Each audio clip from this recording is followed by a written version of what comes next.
The High Command had studied humanity for 3 standard cycles. They watched the small blue planet from the dark side of its moon. They recorded every transmission. They analyzed every satellite.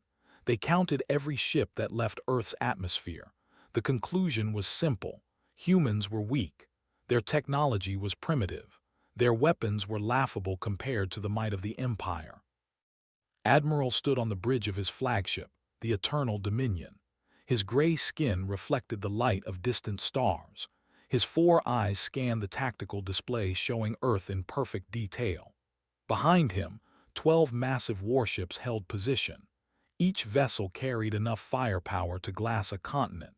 The invasion fleet represented only a fraction of military power, but it would be more than sufficient for this conquest. Admiral, his communications officer spoke with excitement in his voice. We have intercepted another transmission from their world government. They are discussing our presence.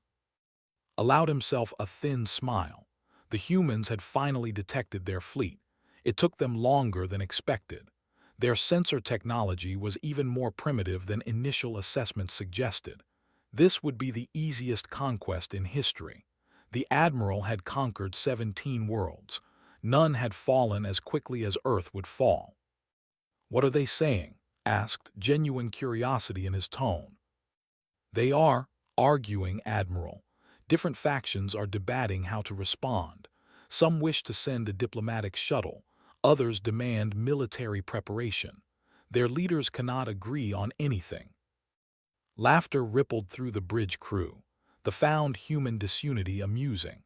A proper species would have a single voice, a single leader, a single purpose. These creatures could not even agree on how to face their own extinction. They were like frightened prey animals, running in different directions while predators closed in. "Send our standard ultimatum," commanded. "Inform them that resistance is futile. Tell them to prepare for integration into the Empire. They have one rotation of their planet to surrender completely." The message was transmitted. Expected panic. He expected begging. He expected the humans to immediately begin negotiations for the best terms they could receive. Every other species had responded this way. The Empire had grown powerful because lesser races always chose survival over honor. Hours passed. The human response finally arrived. The communications officer's face changed color. His gray skin turned almost white. His 4 eyes blinked rapidly as he processed the message. For a long moment, he said nothing at all. "Well," demanded, "what do they say?" "Admiral, they have refused surrender, they say." The officer paused, clearly confused. "They say we have made a terrible mistake. They say we should leave immediately. They say this is our only warning." Silence fell across the bridge. Then laughter erupted. Every officer found the response hilarious. These primitive creatures, with their chemical rockets and simple nuclear weapons, were threatening the Empire. The arrogance was almost impressive. "Foolish creatures," said with contempt. "They do not understand their situation. Prepare the fleet for planetary bombardment. We will teach them the cost of defiance." The Admiral expected the humans to send a diplomatic shuttle. Every species did this. When faced with overwhelming force, they always tried to negotiate at the last moment. Had already prepared his demands. He wanted their water. He wanted their minerals. He wanted their population as a labor force. The humans would agree to everything because they had no choice. But no shuttle came. Instead, something else emerged from Earth's atmosphere. The sensors detected multiple launches from every continent. Hundreds of objects rose from the planet's surface. The tracking system struggled to count them all. Within minutes, the number exceeded 1,000. "What is this?" asked, confusion replacing his earlier amusement.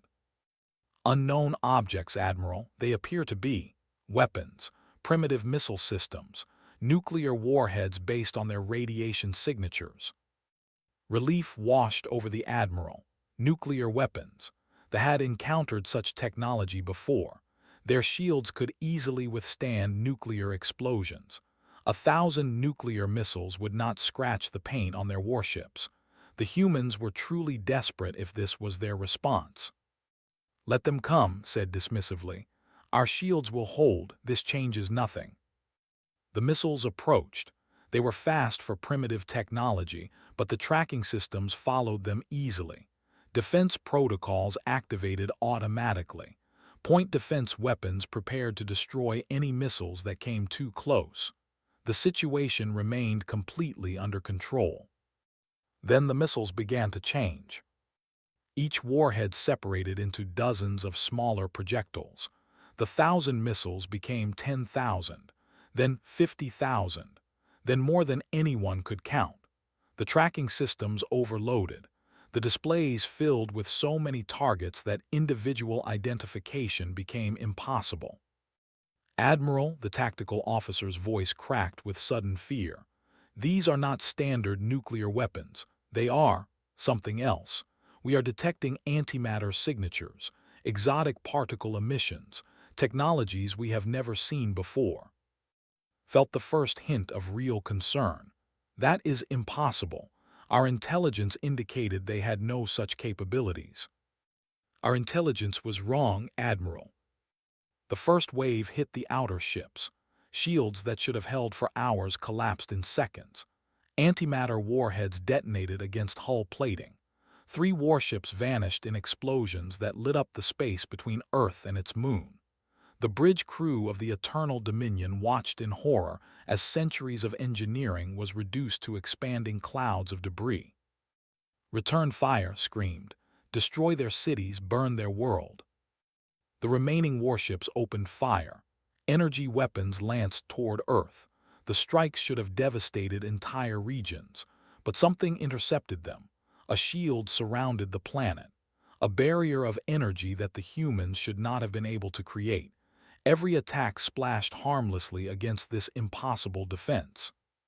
How? The Admiral could barely form the word. How do they have this technology? No one could answer him. The second wave of missiles arrived. More ships died. The fleet that had conquered 17 worlds was being systematically destroyed by a species they had dismissed as primitive. The irony was not lost on, even as his command fell apart around him. Deep beneath the mountains of Earth, General Sarah watched the battle unfold on massive screens. Her gray hair was pulled back in a tight bun. Her eyes were calm. Her hands were steady. She had prepared for this moment her entire career. "Phase 2 complete," her aide reported. "Enemy fleet reduced by 60%. They are attempting to retreat." "Do not let them escape," General ordered. "Not a single ship returns to their empire. Not a single survivor reports what happened here." More missiles launched. These were different. They were faster. They carried warheads that bent space itself. The fleeing ships found that the distance between themselves and safety was growing rather than shrinking. They were trapped in a pocket of warped space while human weapons closed in. Admiral stood alone on his dying bridge. Fire burned around him. Smoke filled his lungs. His crew lay dead at their stations. The Eternal Dominion was breaking apart, and there was nothing he could do to stop it. "They lied," he whispered to himself. "They made us think they were weak. They wanted us to come." The realization hit him with force greater than any weapon. The humans had known about them for years. They had detected the observation posts. They had intercepted the intelligence gathering. And they had carefully, deliberately shown the only what they wanted them to see: primitive rockets, simple technology, a divided species that could not defend itself. It was all a trap. The final missile found the Eternal Dominion, had one last moment of consciousness. In that moment, he finally understood the truth. The humans were not prey. They were predators who had learned to look like prey. They had invited the to attack because they wanted to send a message to the galaxy. Earth was not a target. Earth was a warning. General allowed herself a small smile as the last enemy ship disappeared from the display. The threat was eliminated, but more importantly, news of this battle would spread. Other empires would learn what happened to those who threatened humanity. They would learn that the peaceful blue planet was actually a fortress armed with weapons beyond imagination.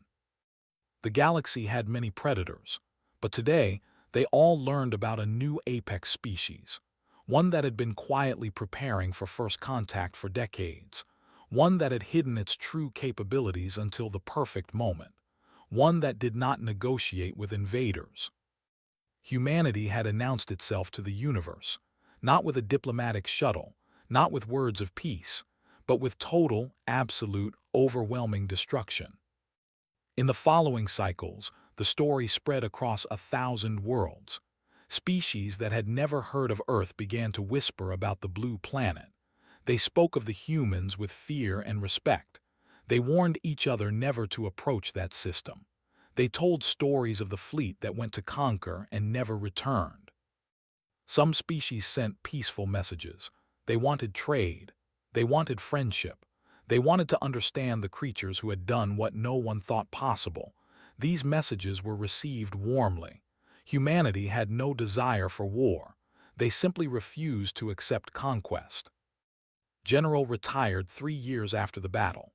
She wrote her memoirs but left out the classified details. The full truth remained hidden. Only a few people knew how long humanity had been preparing. Only a few knew about the ships being built in secret facilities on Mars and beneath the oceans. Only a few knew that the weapons used against them were already considered obsolete by human military standards. Earth had better weapons now, much better. The blue planet continued its orbit around an ordinary star. Its inhabitants went about their daily lives. Most of them never knew how close they had come to enslavement. They did not know about the war that lasted less than an hour. They did not know that their species had just become the most feared civilization in the local galactic cluster. But somewhere in the cold depths of space, every alien species that received reports of the battle added new entries to their navigation charts. Around Earth, they drew red lines, warning symbols, exclusion zones. The message was simple and universal. Do not disturb the humans. They anticipated a shuttle, but Earth sent total destruction. And that was only what they allowed them to see. Imagine what they might be hiding. Imagine what they might unleash if truly provoked. The galaxy was vast and full of dangers. But after that day, every intelligent species knew one truth with absolute certainty. Whatever else might threaten their existence, humanity was not to be tested. The trap had worked perfectly, and it would never need to be used again.